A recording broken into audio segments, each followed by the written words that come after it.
And you won't believe, my father just screamed. My father screamed. And everyone looks at him like, he's like, yeah! And he's like, oh shit, okay. And then... Hi, Siva here. Taking a drive to go and see an amazing being called Vinodh Rajendran. He's been doing some amazing work in the area of podcasting and videos. YouTube, you can actually catch him in GoodCast Show. When you see him, do subscribe. He has been bringing some amazing speakers and he's been really digging to get the insight. The way he conducts the interviews is interesting. And we are looking at catching up with him in this topic called Why Are You? Because there's something that is actually driving this person and we want to understand why Vinodh is doing what he's doing.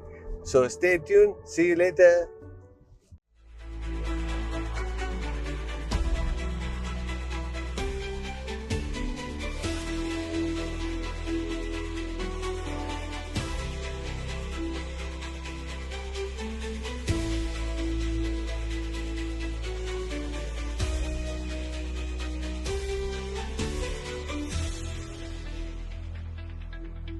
Hi, now we are in KL Studios to meet up with this amazing being called Vinodh Rajendran. It's going to be an amazing conversation with him. So we will allow him to have a conversation with us and unearth the why within him that is actually driving the entire force of his being a YouTuber and all that. Thank you so much. See you in a while. Thank you, Vinodh. Thank you for giving me such a amazing opportunity to come and unearth your why. Yes. By the way, just on that note, I want to say this. Today's this is not an endorsed episode in any way or a sponsored episode in any way or form. I just thought this would add value to people. Yeah. And so I'm going to be the guinea pig today. And Mr. Sivam Grasam is going to unearth my why. So yes, let's go. Amazing.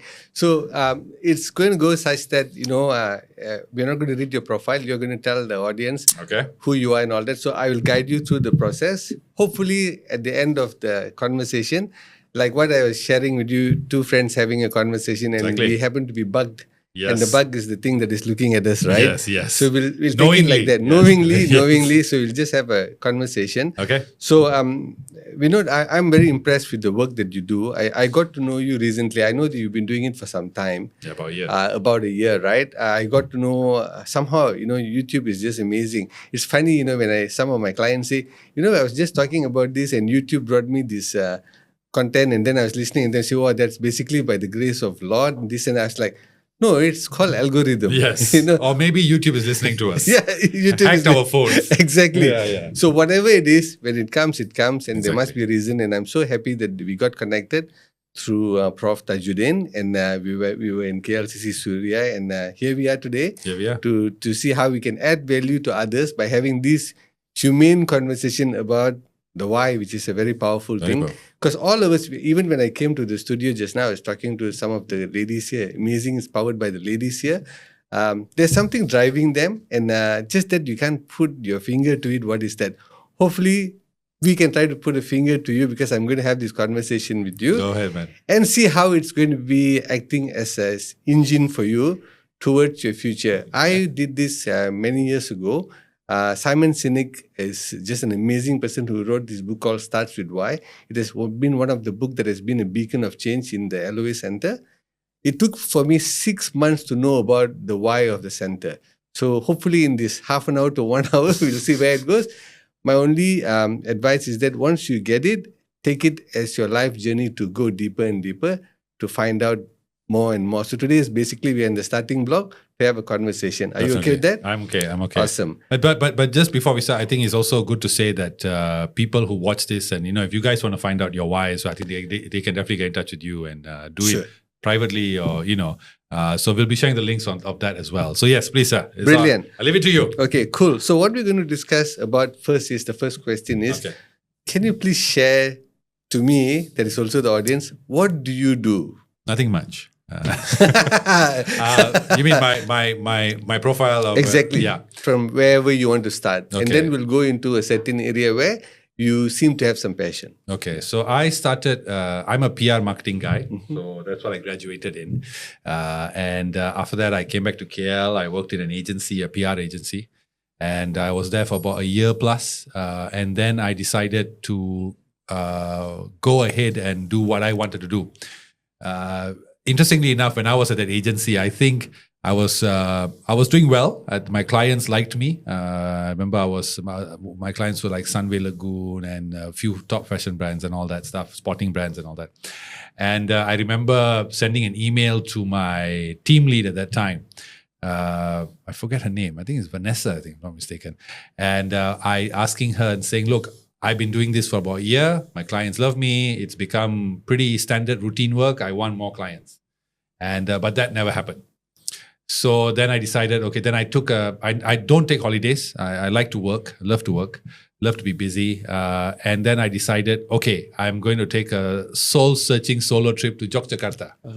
And I went there, and then I was walking across all these beautiful temples and artifacts, and I realized the people who built this or made this possible were people who acted on what they wanted to happen. Right? They didn't leave it to destiny or leave it to fate. They just wanted to build this beautiful temple. They made it happen. Right? All these kings and all that of history. And so came back.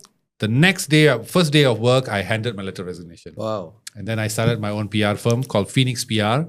For some reason, I've always been a mythological person. I like a phoenix, dragons. I think I blame my childhood. For those of y'all who are 80s kids, you know this cartoon, Dungeons and Dragons. Oh, yeah. Yeah, and all those cartoons that you used to watch. Very different from the Coco Melons and all that today. And anyway, so I called it Phoenix PR. And in about 6 months, I had gotten quite an interesting clientele. I did the thing that you should never do, which is I jumped into an PR world without having any connections, any network. I didn't have any backing. It was bootstrapped, right? Wow. But then again, it's service industry, so you don't need much investment when you do service. And after that, I expanded into stand-up comedy production. I love stand-up, and I love events. So I started bringing down a lot of Indian acts, South Indian acts. And simply because the market was just gaping wide open, because nobody cared enough to bring down Indian stand-up comics who were selling out across the world, even Singapore, but would never come to KL. So I said, why didn't y'all ever come to Malaysia? They said, no, I don't know. I guess nobody called us. And I did a few successful shows. I think I was doing that for about, this is now 2017, 2018. I did a lot of shows and all that, doing quite okay. Then I had a 3-phase plan where I said, okay, if I do events, I'm going to be an event producer. I'm going to have my own online ticketing system as well as a venue. So these were 3 phases that I had planned. So the second one happened. Then I set up my own online ticketing system. So we were doing ticketing for a lot of companies, other events, sporting events and all that. And then at the brink of, finally, I would say, we had signed this year agreement, and this, I would say MOU or whatever, with PJ, with Jaya One. And so the idea was that we were going to bring forth a sort of grand plan that the founder wanted, the owner wanted, which is he wanted this program called Late Night Laughs at Jaya One. But he could never get a promoter to organize. So the idea would be that he wanted to convert Jaya One into a nightlife destination, right? So they have bars, restaurants and all that. So he wanted to center that around comedy. So I said, okay, look, good. I'll do 12 shows for you at PJ Live Arts. And then, we launched the program, and we did. In retrospect, I think it was it was quite an interesting time, interesting agreement that we had come to terms with. But unfortunately, the press con happened in February 2020. In March of 2020, lockdown. And that sort of derailed everything for me. So then after about 6 to 8 months, I had a team of about 12 people, 10 to 12 people. I can't remember. It was the exact number. And so paying salaries and paying all this just got to me, paying rent and all that. Couldn't do it. No income. Lost almost, I basically lost everything. So I closed shop. And then during the pandemic, I set up with a friend of mine an online bakery. We had to make money. So, online bakery, which did quite well. We expanded to Penang. We expanded to Ipoh, JB as well. And KL was the main hub. And then, so the idea would be that it was sort of like an online platform that you probably have heard similar ones like Eat Cake Today, Cake Rush. They do the same business model where we work with home bakers. And I'm not sure whether Eat Cake Today all work with home bakers, but we decided to work with home bakers. And then we would get the orders. So we become the marketing agent. We get the orders from them. And then then we will handle the whole delivery. So they just bake. Okay. So some of the bakers made some good money. I mean, good money. They made some good money from it. Then I left that business after about 2 years. I had a falling out with the owner, with the co-founder. And then I set up another company, which is a healthcare company. So with a few other people. And then that also sort of didn't work out that well. I couldn't agree with the other people. I mean, these are old stories actually. And then after that, I got this opportunity to become an investment manager, a portfolio manager, which I grabbed. I did it, and then that was a job. That was a job. Okay. That was employment. So at that time, I had already gotten married. I had my first child. So I wanted a bit something more steady. So the idea was that we had a property that we had just purchased, and but it was quite far out. So I wanted something a bit more central. So at that time, even now, banks are very, cautious when it comes to business owners, right? I'm not sure now if they are, but back then they were very cautious. Business owners, they would say, I'm self-employed? They will, oh, then maybe no. So I knew I needed a home. So I got this job, I took it, worked there about a year plus. And then during the same time, I started this podcast, right? The GoodCast Show, which was started simply because I felt that, there are two reasons why I started. Number one is because it's a lifelong passion. I would say I've always been attracted to the host, late night TV. I started off very young. When I was a little kid, I used to watch David Letterman and all these kind of people. And so that was a inner passion. But another thing was that I realized that a lot of Indians in Malaysia, even I'm not sure about in Malaysia, were not getting recognized on mainstream media, right? It was always Malays, Chinese, Pan-Asians, right? You needed to have a certain complexion. We were just not the flavor of any media house, right? During Deepavali, they would have the whole token series and all that kind of stuff, right? But not consistently. And then I felt that Indians, the perception around us was that we are gangsters, we are alcoholics, after we do all that, then we go back and beat our wives. This is the standard thing. So I said, instead of complaining about it, why don't I set up a platform where I get Indian people to come out and speak? Because none of the Indians I knew were that stereotype. None of them, right? They were all very good fathers, good husbands. They make money. Most of them are quite wealthy people, And so that was how it started. And so it became that sort of platform where Indians could come on and showcase, they showcase their intelligence, their success to sort of switch the narrative and say, hey, we are not that monolith of your perception, right? We are different. There are different faces, different sizes. We come in all shapes and colors. Yeah, correct. So that was the idea. So that's where we are raised. So then, after that, after signing the podcast, and I was seeing sort of revenue coming in, and there was potential here. So what I decided to do was I left my job as an investment manager because I had my second child. And then I said, I do want to be present in their lives. I don't want to, at this point in time, particularly, it's a baby and I want to be there. So then I decided, okay, so now what I've done is I've set up my own podcast network, which is in the development stages, still in its infancy, definitely. And GoodCast Show and a few other podcasts are one of the podcasts under there. So that's where we are today. Brilliant. That's awesome. We know there's a lot of things that you're going through, that you've been in this world for some time. Yes. 39 years. 39 years. Yes, yeah. Brilliant. So let's look at it. You started off as a PR marketing with Sanvi and all that, and then you went to Jakarta and you got inspired. Jakarta, and you got inspired with how the rulers, something was driving them. It could be the why, we don't know. Could be. Something was driving them towards whatever they were doing. And then you came back, and then you started your own Phoenix PR. And then you went into stand-up comedy. You didn't do, but you were getting people to come. Yeah. Now I think there's a lot coming. This Alex in Wonderland. Yeah. So I was actually the first person to bring him in. Really? His first show here was at KLCC Plenary Theatre. Oh. It was a 470-seater event, so we did it at KLCC. That was the first person, because no one was bringing them in. Wow. And after I brought these guys in, of course, then you had standard in business. You have other competing promoters who come up. And so after pandemic, I was still offered, some of them offered to bring them here. Okay. But I said, no, I just didn't have the taste for it anymore. Okay. I felt that at that time was just after pandemic, recovery period. I didn't want to get involved with anything like that because event industry is a gambling industry. Okay. You put money, you don't know whether you'll get it back. Okay. So yeah, that's why. But all those guys came. And then after that was when you saw the birth of Tamil stand-up comedy in Malaysia, in KL. Okay. Then people like Joke Factory were doing Tamil shows. Before that, nobody was doing Tamil stand-up comedy. No one. Brilliant. Yeah. Pioneering. Yeah. The industry. That was the only thing I've done, pioneer. Yeah. Amazing, man. That's cool. That's cool. You're giving voice for the people, right? That's amazing. And then you went into...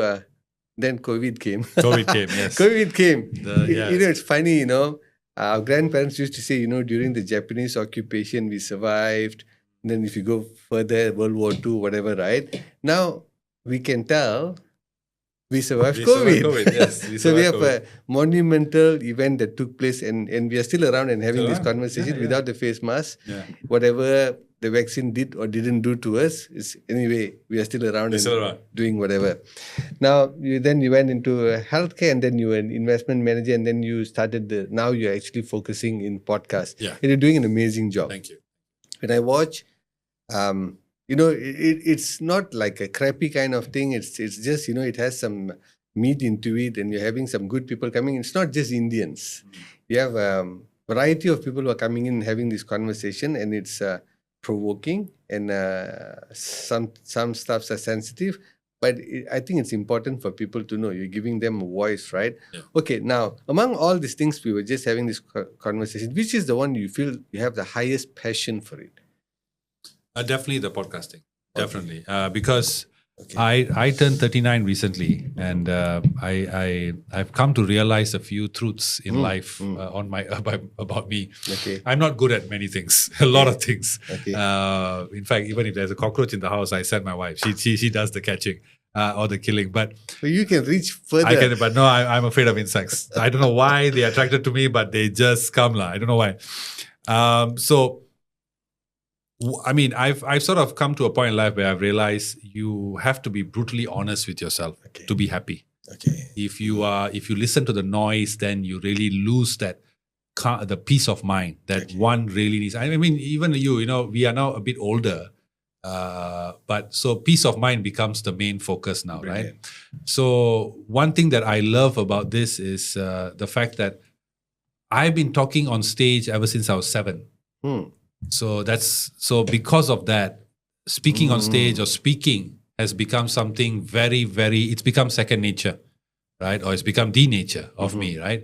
So then I funnily enough, in 2000, I must mention this story because in 2023, December, my wife tells me, so my wife's Chinese. So in Chinese culture, there's something called, I don't know whether I'm pronouncing it correctly, but it's called Pat Che. Pat Che is basically like a fortune teller. Okay. So I go to this. She said, this guy is very good. Go to him. I said, okay. I said, she wanted to go. I said, okay, you know what? It's fun. I've never done this. So I walk in and there's this big monkey god they have, similar to Hanuman and all that. Then this Chinese guy is there. And, Tai Seng. What is that? No, I think it's the monkey god in Chinese. Yes. Something other than him, yeah. So then he does his calculation for me and all that. Then he tells me, he says, my gift is speaking. And if I were to get into that, I will go far. So then I told my, and it wasn't really, he was telling me something new. It was just that it was an affirmation to what I already deep down I knew. But in life, sometimes you listen to people a lot, right? It was this one guy called Miles Davis, he's a musician, and he said this one very interesting quote. He said, it took me 35 years to learn how to play like myself. Which is, I think, is very powerful because all of us need that, right? To know what we are good at. So, podcasting is definitely that. And so, because of that, I started this. Yeah, that's nice. That's amazing. So now we have zoomed into what you do, right? Now, can you just explain let's talk about podcast now. How do you do it? What is your SOPs? What is your modus operandi on how you do it? Anything that we are going to do or doing, there's a method of doing it. That method can be your uniqueness of doing it. Since you're getting good traction, there should be something that is working that you're doing. Can you just share how do you do it? I think it's like the saying, is a question: is there a method to my madness, or is madness my method? I think for me it's a second. I am the most unstructured man you'll ever meet in your life. Okay. That's why whoever I hire, I tell them you need to be structured, because I'm not that. So I outsource my weakness, right? The thing. So I think the first thing when I started this podcast was you must have a plan. If you are going to do a podcast, and if you are just going to say, I'm just going to come, I'm going to interview some people and talk, believe me, after 1-2 years, it'll die. Okay. A podcast is similar to a business. Okay. You need to have a product, which is your interviews or your content that you put out there. Yeah. Your content has to be a certain standard. Yeah. Content. People often nowadays focus on the audio visual quality. No, it's your content. I have met a lot of people. In fact, one person we know in common is Prof Tajuddin. Yeah. Prof Tajuddin numbers are really amazing in his YouTube, but all he does is stare into his, I don't know whether it's a laptop or webcam or what, it's blurry, and he just talks. There's no editing. It's just amazing. Just me, but because his content is there, it goes the distance, right? So that's one thing that I put an emphasis on. I think recently and one thing that I do is I never focus on views. I did midway through this journey. I think 6 months ago, 4 months ago, I got caught up in the views. In fact, I just posted something on my LinkedIn, and I shared this story how when I focused on the views, my content started becoming really bad. And it's not the fault of the guest, it's completely mine, because you're not thinking, how am I going to put out the best product? You're thinking, what am I going to say or ask that will get the most views? And, it's like viewership on social media, engagement, virality, all these terms are like stardust. It's illusion. It's like chasing a ghost. You will never find out the answer. Okay, if people may quote, Mr. Beast and all these people, but Mr. Beast spends about 100 million per episode. So he has that resources to spend. But for the rest of us, I think if you focus on the content that's there, and another thing that I do is I always make sure that the guest that I get is suitable to the niche that I am delivering to the audience. Because at this point, my audience are people who they are very certain what they want. When they watch a video that I put out, they know, okay, this is what I'm going to get. So you have to honor that. Because I feel like as a marketer, I always look at it like this, and this is what people don't do, a lot of them, is on the other side of the screen is a person with emotions, with expectations, right? So if you were to just put out a content for the sake of putting, which I did a few months ago, it won't do well, because, and you are cheating the person. You're being disingenuous. You lack integrity, because you're just saying, okay, I'm just going to put this out. I just need to put out some content. So, whatever. But you're not honoring the fact that somebody just took time out of their day to watch your content. So because of that, at the very least, meet their expectations in what they see. Whether or not, like for example, just today I posted a video interview I did with somebody from the Madani government, right? I know very well my audience is going to hit this guy. It's just how the political sentiment is. And sure enough, the content saying, PMX, this, yeah. But at least you're giving them that opportunity to express their opinion. So they're invested. So I think these are things I put a great premium on to make sure that, to help me. I don't think I'm that big, because there's a lot of much bigger podcasters than me. I'm very small. But this is what I do. Brilliant. So the content is to engage actually the viewers. Viewers are the one who's actually wanting to come back again and watch that again. Otherwise, I give an example. I did an interview with Suganti Suparmaniam, who wrote the book The Life of Bentong Kali. Okay. Now you probably know who Bentong Kali is, right? So what was interesting was, because I've seen other people do book reviews, right? They take the book and then they just ask some simple questions and then, okay, please buy. Nobody's going to buy it because you're being disingenuous. So what I did was I structured it like a story. I sort of molded it against interviews that I've seen about books that I love. So we took the characters, we talked about the characters in the book. And funnily enough, because of that, people asked to buy. Because now you're not doing that hard sell, buy. No, you're getting them involved in a story. And then like, wow, that's a nice story. Okay, because in marketing, I feel people they don't want to be marketed to. They want to feel like the decision to buy is theirs. Absolutely. That's the magic. That's how Apple sells their product. They don't sell, I'm selling a phone. they're selling a lifestyle. Yes. They happen to make a phone. Yes. Right? The phone And is a side the thing. phone is a side thing. Yeah. They think differently and all that. That's their why, right?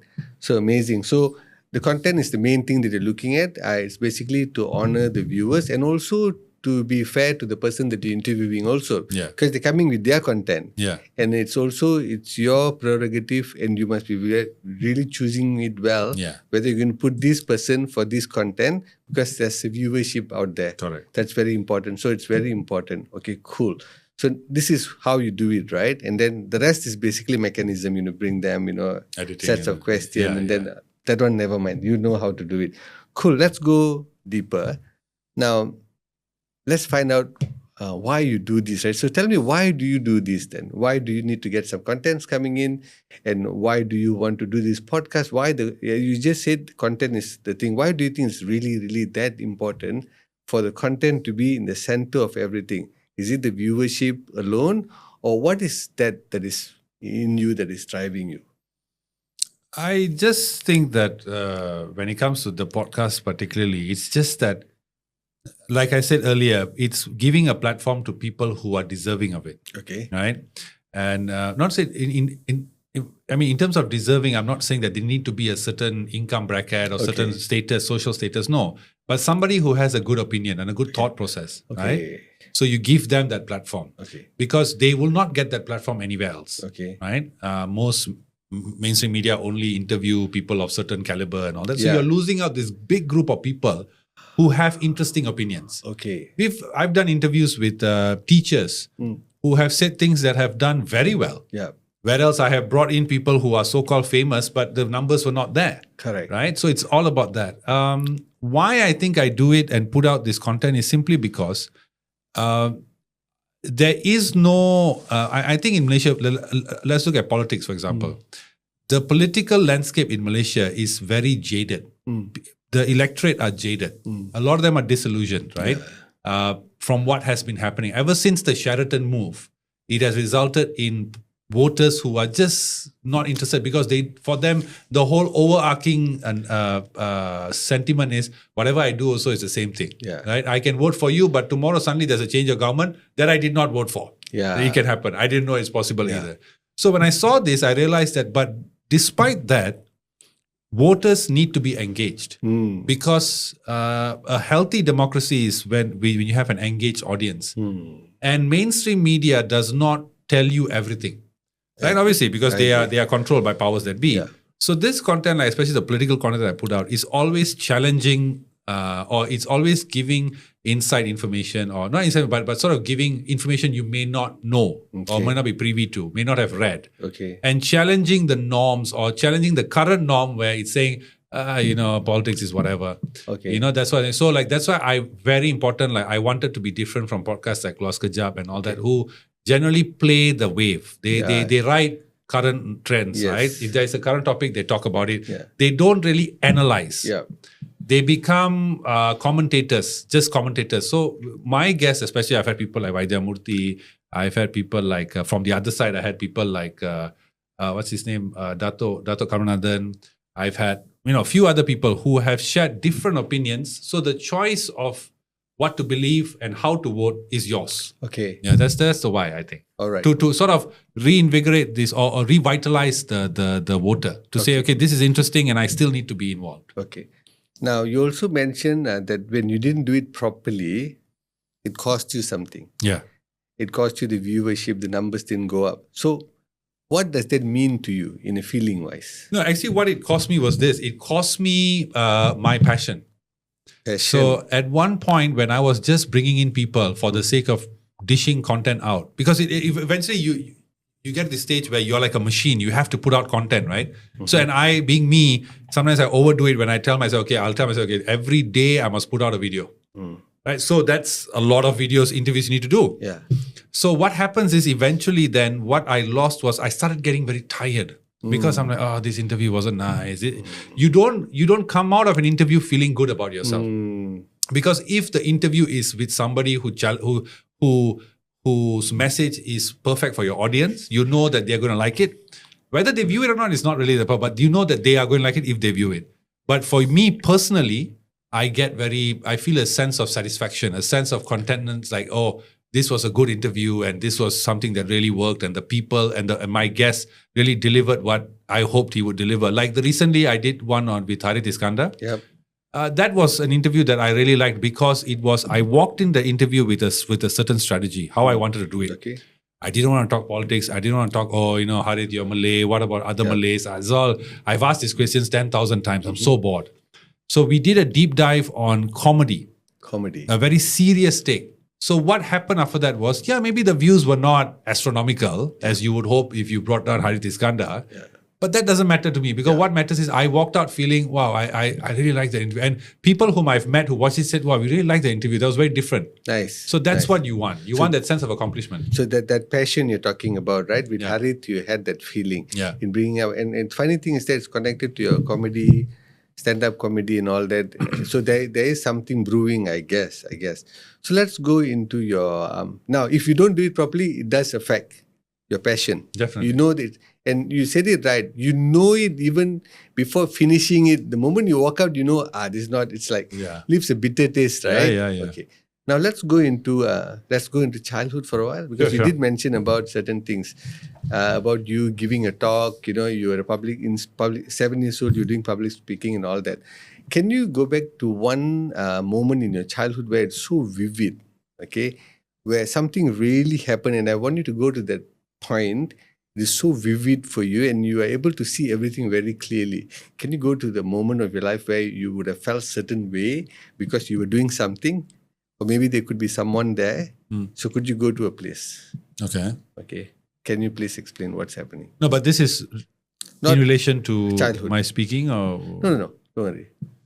The first thought that comes to mind is because we're talking about this. So I think I'm going back to when I was 12. Okay, and 12. I remember...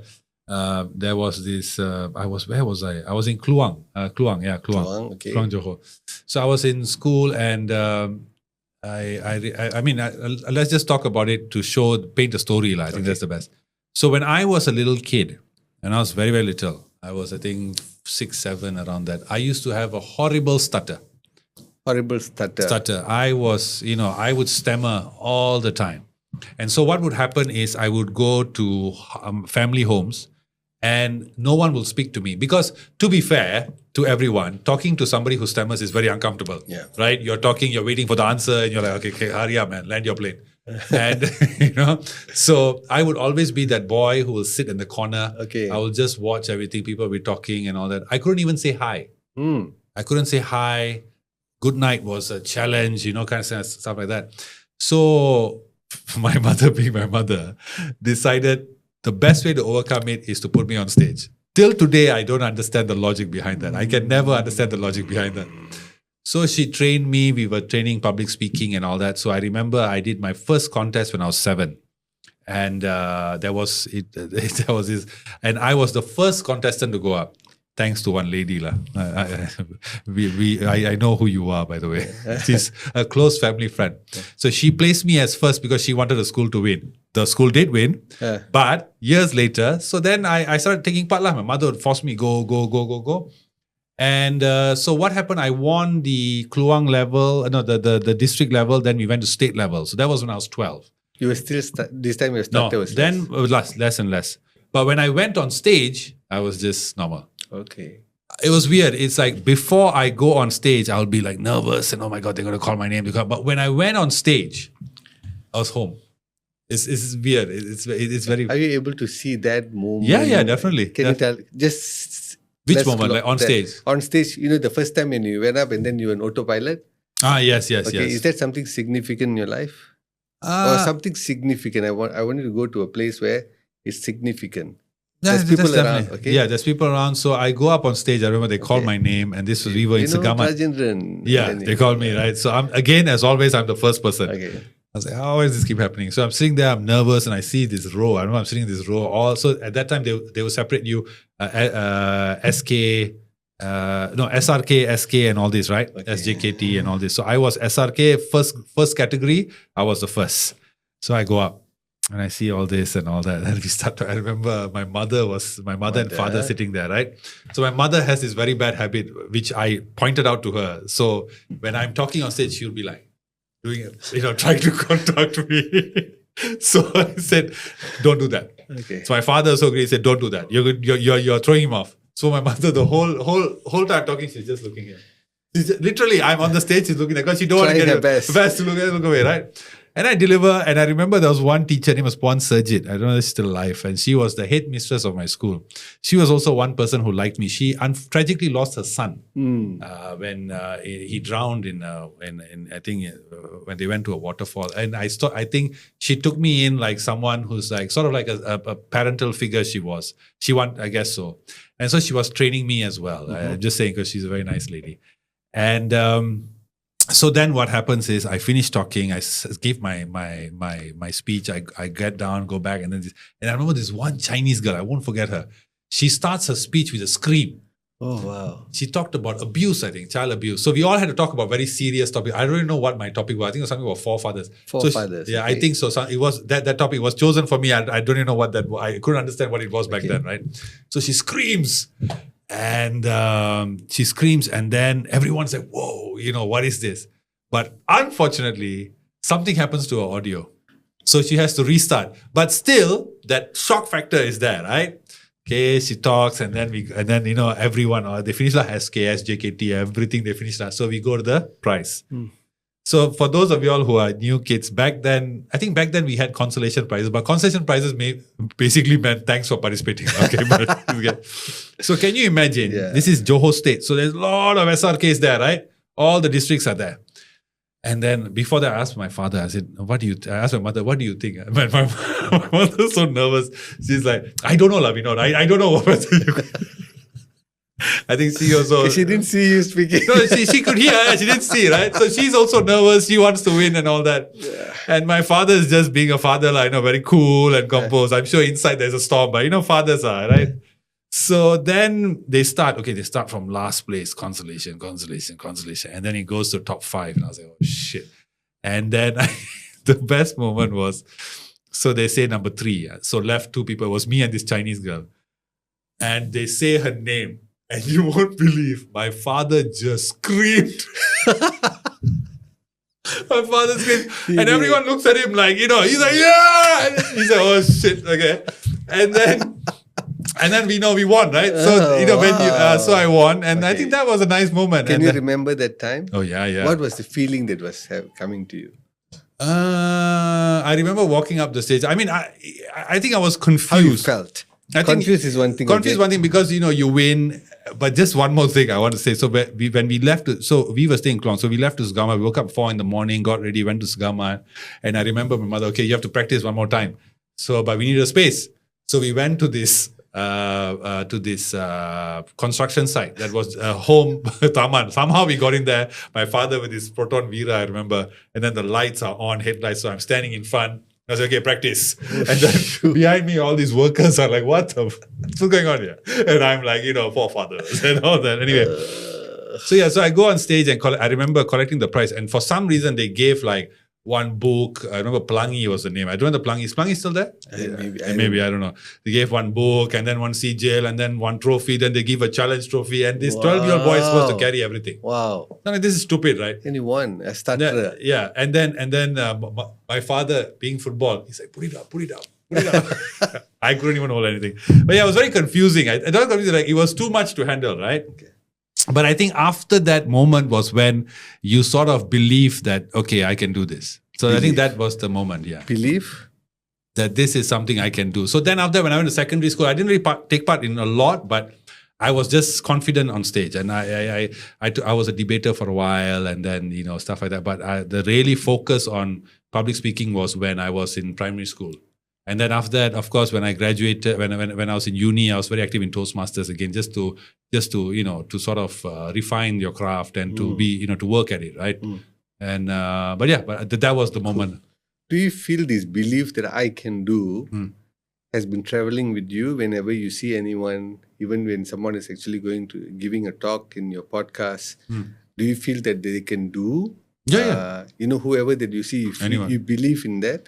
Like I can speak to anyone. You can speak to them. Yeah. You can speak to, and you also see that in another person that they can do better too. You mean Anyone that you see, like they can do better than what they are currently doing? Yeah, definitely. You can see that. Yeah. And how do you feel if you're able to be an enabler in that? Oh, perfect. Yeah, it's perfect. Good. Yeah, perfect. Yeah. Is there any situation where you made that to come true? I don't think I made that to come true, but I remember there was one time I was in this Sai Baba center, weirdly enough, because I was dating a girl from that center actually. It's not because I'm a Sai Baba devotee, but and this boy you were devoted to somebody else, not to Sai Baba. Yeah, I remember I went there. Then there was one event, and they all wore white. So then I didn't know. So I walked in with my jeans and Manchester United jersey, I guess. And then this guy comes up to me and say, you have to wear white, So I said, well, I guess the two people who are not in sync is me and Sai Baba. So stupid thing to say. But anyway, so I remember I saw this boy who also had a stammer. So now when I see people who stammer, it's very close to my heart because I want to, I always tell them, look, this is what you need to do to get over it. I think what I don't like about society is sometimes our politeness is actually a mask for our apathy, our lack of bother. Like when we see somebody stammering, we don't approach them and say, okay, this is how you need to do, this is what you need to do. Yeah, it may be cruel, but you need to be cruel to be kind sometimes, right? Years from now, when that girl can speak fluently, they're going to thank you for it, right? Yeah. So I know this boy was stuttering and everyone around him was a bit awkward around him. So I just walked up to him. I said, look, I know you have a stutter. I used to have a stutter as well. But this is what you need to do. You need to read, sing a lot, these type of things, and then you'll overcome it. I mean, at the end of the day, everything is like a muscle. You keep working at it, and it gets better. Yeah. So I think that part, I've sort of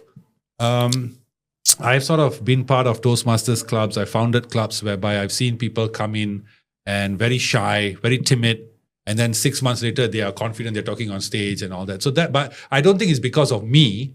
But I think I was just part of the apparatus lah. That sort of, I was lucky enough to be there. Yeah. And it's also traveling to you, working with comedians and all that. They all, need to have the guts to go up and talk. Yeah. And somehow there is a link here and there where your stuttering has taught you a lesson in whatever way, made you to feel that I can do it. And you're bringing it out to everyone to express themselves out in whatever way through this podcast. Now back to the time that your mom and all that you were telling, but let me go into who would be your role model in your life if you look at it, in someone that you really, really look up to in whatever age that you feel role model. Good question. Role model. Could be anyone. I think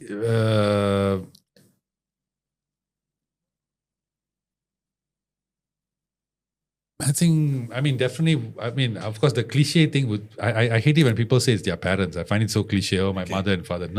Nobody's parents are that great, let's be honest. But I think definitely the person that comes to mind definitely would be, in the sense of podcasting, in the sense of speaking, definitely would be my mother. Because, and also my father. I think being a father, it's funny, a father-son relationship is a very contentious relationship. It's a very difficult relationship. I don't think because it is difficult. I think because we sort of project what society tells us what a father-son relationship should be. Now that I am a son and am a father, I understand that. But definitely my mother. I think especially in this topic we're talking about, I think she's the one who sort of made me, when I won that, I think deep down I realized that I can do it. And I can talk. So in fact, previously you asked, now that belief is to a point where, for me, I'm not afraid to face anyone communicating. In fact, I met someone today, and I said, he's just asked me, who would you like to interview next? I said, the Prime Minister. Bring him. And I'm not afraid. I don't really feel fear in that. I cherish that. So in this area of life, that I'm very certain of that. Yeah. So all that, of course, definitely my mother. I think she went through a certain life growing up, and she career-wise as well, she really came up high, and just by hard work, and she also didn't know anyone. We don't come from a family with with connections. Okay. Right. So so I think it'd be her, safe to say. Mom, brilliant. So she made you to feel that you believe that you can do it. No, I don't think she did. I don't think she made me believe in myself. I think believe in yourself doesn't come from somebody else. It came with you. It's like that scene from The Matrix, where there's a scene where Morpheus tells Neo, I can only show you the door, you have to open it. Yeah. I think that's like that. Like for me to believe in myself was not my mother. My mother gave me the tools. But I still had to build the house. She was the enabler for Enabler, you. yeah. She was the enabler, yeah. Brilliant. Yeah. And what sort of feeling you get when mom enabled you?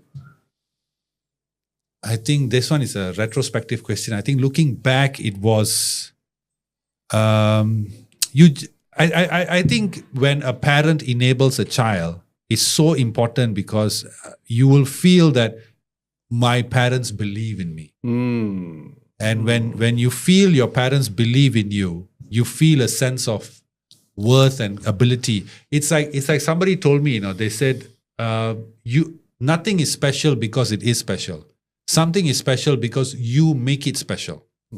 So it's the same thing if you look at God, or God. A statue is just a statue, but you make that statue special with your devotion and your faith. Yeah. Any religion is not special, but because of the devotees and the people who practice it, they make it special. So same thing goes in everything in life. I think like children, for them to be special, the parent has to first believe that they can be special, or they are. Amazing. Yeah. The catchword today is believe, my friend. It's just popping up everywhere. And I believe. There we go. That I've infected you. That whenever you bring anybody on board, you also believe on them to do whatever they're supposed to do. Hence, you need to choose the people that's coming on board. Definitely. That is linked to whatever that your work that you're doing, where the viewership who's watching it believes in that content, and that's how it all grows. So that's something amazing that from childhood, from a stutterer to someone who speaks so well, and you're willing to take on PMX, to have a debate, to have a conversation. Hope it comes true. It'll be amazing. Hopefully. I wish you all the best. Next year. Yeah. So belief is something that potentially is your why that is burning deep inside, which you also resonated with the person that you met in the Sai Center, the boy, and you were able to shine that belief in him that he can actually come out of it. Passing a belief torch is something very powerful. Basically, it creates and changes the trajectory of anyone. So whoever comes into your life, I believe that you have that feeling that when I'm having this conversation, I am being an enabler and making them to believe because I believe in you. I brought you on board. Let's make sure that whatever that you're going to do also enables other people who are watching this. Does that make sense? Definitely. Okay. Definitely. So this is something exciting. I mean, thanks for this conversation, my friend, because I didn't know you that deep. Now I know you deeper slightly, which is good. We took our journey all the way to, childhood, because that's where the raw power, everything is there. So if we want to come up with a superpower that you have, it's basically believing in you and believing in others, which is very important. You can be an enabler for others because you've experienced this metamorphosis that you went through in your life, which you can take this wherever you go. Now use it as your guiding light.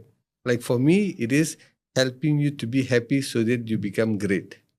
So happiness I took 6 months to find out happiness is the key to making anybody to be great.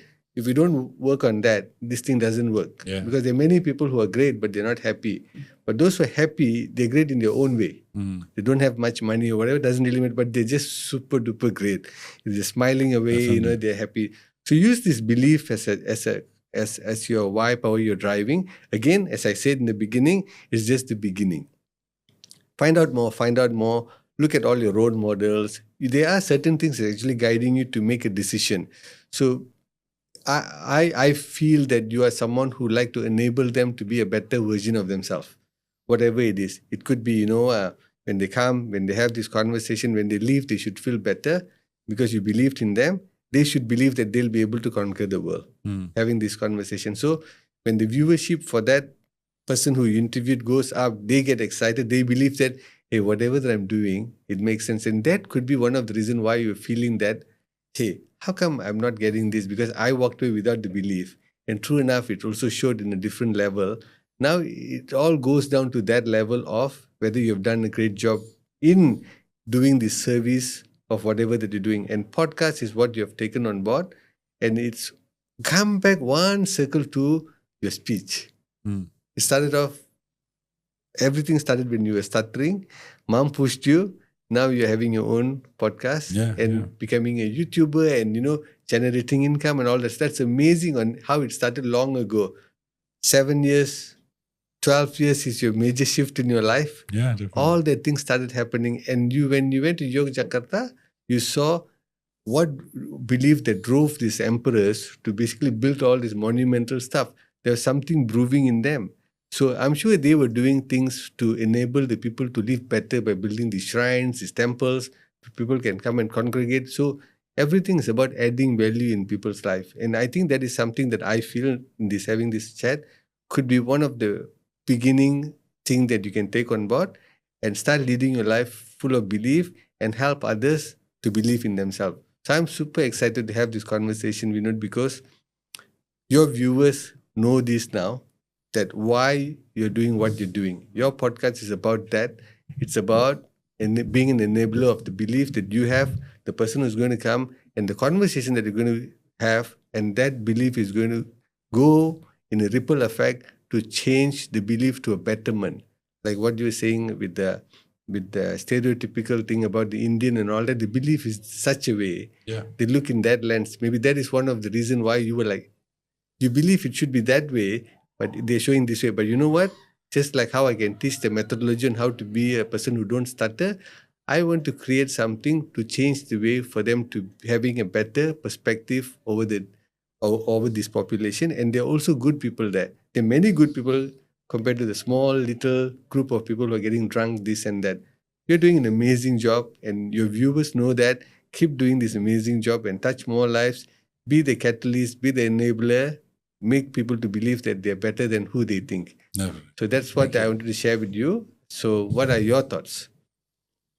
I mean, nice. I mean, it's not nice. I've not really spoken about all these things, so it's nice to get it out there. It's fun. It's fun having a chat. Yes, talking about old school stuff. Yeah. Let it thaw for a while. Yeah. Let it run in your mind, and it'll go to your subconscious mind, and then it'll start brewing certain patterns some more. It took for me 6 months. So with this, you can use it for your company also, on how you're actually going to look at your taglines, and how you're going to look at your vision, mission, whatever, from this thing that is actually oozing out from you. That this is what actually driving you, that gets you up to, hey, today I'm going to go and get this thing done. So what is that? When you tweak that, waking up in the morning is hi ho, off to work I go, or are you, I have to go to work, are you? So it's all up to us how you're going to wake up and get excited, right? Yeah, definitely. So may this light shine, and for you to take on this world, and we'll be supporting your show. Okay, it's going to be exciting. So that's what I'm going to share with you today, my friend. All right, thanks. Nice. So that's the closing. Yes. All right. So any nuggets of wisdom from what I've said? Or? Yeah, believe. There we go. Believe in yourself. You can do it. Yeah, you can, and you can enable others too also. Definitely. That's the most important. And you know how to come up with the methodology on doing it. And if you don't come up with it, you get very angry because, hey, can't you see this? It's that simple. And you interfere and repair it for them. So keep doing it, and things will work out. So you're already doing it anyway.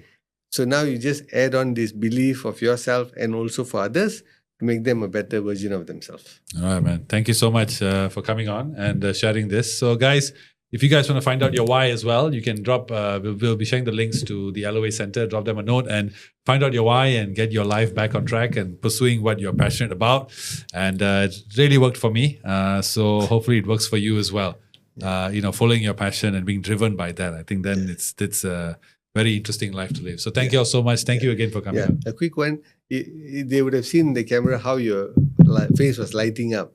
These are moments that basically come, and it's you. Within you, things are coming, and you yourself, you didn't catch yourself maybe laughing, and you are not the same Vinodh who normally sits there. This is completely. I'm not the one asking the questions. I'm not the one stressed about what's he going to answer. Oh my God, thinking. So come back to what you started off with, the goal settings and all that. It's vital, because if we know our why, the way we set our goal is very different, because we're coming from a different angle of looking at the things that we want to achieve. So that is something very important. We'll be running our sessions, we'll let you know in the link and all that stuff. Definitely. So, guys, as always, please contact the LOA Center, and you guys can find out your why and have take a deep dive into yourself. So we'll see you all soon. Thank you again for coming, man. Thank you. Thanks. And thank you for doing the Surya KLCC thing, though. Hey. I got to say. Yeah. Thanks for inviting, and thanks to Prof. Tajuddin. Prof. Tajuddin, again, a big shout out. Yeah, I've been mentioning his name too many times. Yeah. He might be getting hiccups. Yeah, exactly. Awesome. Thanks, Vinodh. Take care, guys. Thanks, We'll see you all everyone. soon. Always share your likes and subscribe, and we'll see you all soon. Bye.